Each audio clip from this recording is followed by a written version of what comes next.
16-шы аудио мәтін. Арал қасіреті.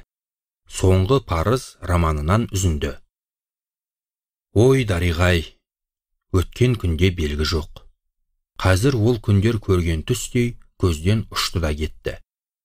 Шіркін, сол кездегі өмірдің несін айтасың?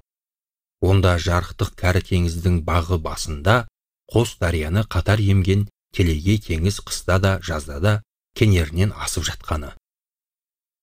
Шіркін-ай, ол кезде бұл өңірдің кісілері қандай еді? Күнге күйіп, жел қаққан, өңшең сіңір қара кісілер оқта-текте соғып тұратын лай балыққа аулары майланғанда рухтанып кететін еді-ау. Қанаты сатырлап ақ шағалалар да көк теңізде қиғылық ұрып жатқаны.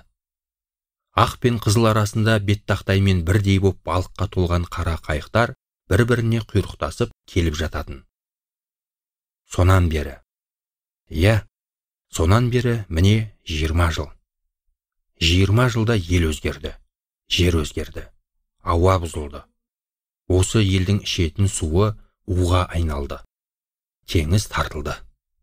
Суы шағын Сырдария түгілі, ағыны қатты Әмударияны айтсаңшы. Баяғы Македонский заманында жойқын атанған, өзі де жойқын десе жойқын дарияның қатты ағысына қайық салса шапқан аттай ала қашатын ағыл тегіл суын кер ағызып, қара құмға, қара құрдымға бұрып әкетті.